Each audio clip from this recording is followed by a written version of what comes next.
BHU के मालवीय मूल्य अनुशीलन केंद्र में आयोजित काशी संवाद कार्यक्रम में प्रशासन और नीति निर्माण से जुड़े कई महत्वपूर्ण पहलुओं पर चर्चा हुई। पूर्व मुख्य सचिव अवनीश अवस्थी ने कहा कि काशी ने पिछले कुछ वर्षों में अद्भुत परिवर्तन देखा है।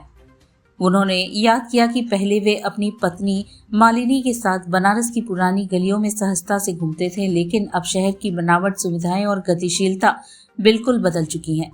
उन्होंने कहा कि काशी विश्वनाथ कॉरिडोर जैसे परियोजनाएं इस बदलाव का प्रमुख आधार बनी है और योगी सरकार के साथ कार्यक्रम में वे स्वयं इस परिवर्तन की प्रक्रिया का हिस्सा रहे।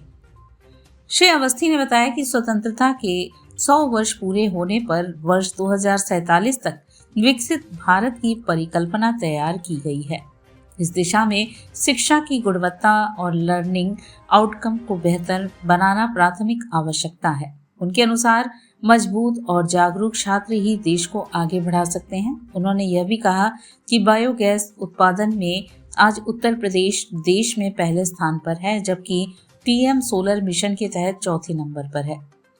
क्रॉप रेड्यूस मैनेजमेंट, वेस्ट मैनेजमेंट और ग्रीन हाइड्रोजन जैसे क्षेत्रों में बड़े स्तर पर शोध और कार्य हो रहे हैं, जहां आईआईटी बीएचयू और आईआईटी कानपुर एक्सीलेंस सेंटर की भूमिका निभा रहे हैं। कार्यक्रम में शामिल केंद्रीय मंत्री अनुप्रिया पटेल ने कहा कि आज़ादी के 75 साल बाद भी देश का एक बड़ा वर्ग चुनौतियों से जूझ रहा है। इसलिए विकसित भारत का लक्ष्य तभी पूरा होगा जब सरकार वंचित वर्गों और महिलाओं के लिए समर्पित होकर कार्य करे। उन्होंने बताया कि सरकार की कई योजनाओं का सबसे अधिक लाभ महिलाओं को मिला है, जिससे मातृत्व मृत्यु दर में उल्लेखनीय गिरावट दर्ज की गई है।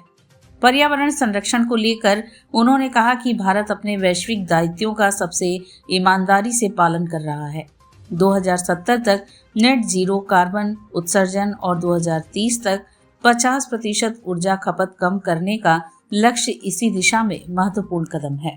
देश को एक सर्वस्पर्शी, एक सर्वसमावेशी, एक संतुलित और एक टिकाऊ विकास की दिशा में तेजी से आगे बढ़ा रही है और हर वर्ग के कल्याण और समृद्धि को सुनिश्चित करने वाली योजनाएं हर मंत्रालय, हर विभाग के द्वारा चलाई जा रही हैं। मुझे खुशी है कि आज इस आयोजन में समाज का हर वर्ग शामिल हुआ और मुझे लगता है कि 2 दिवसीय इस आयोजन के माध्यम से निश्चित रूप से ऐसे और बहुत रचनात्मक विचार निकलकर सामने आएंगे, जिससे हमारे भारत सरकार की जो एक सोच है पूरे समाज को आगे लेकर बढ़ने की और 2047 का विकसित भारत बनाने की, उसे इन नए विचारों से बल मिलेगा और सभी लोग मिलकर एक जन भागीदारी का आंदोलन विकसित भारत 2047 को बनाएंगे।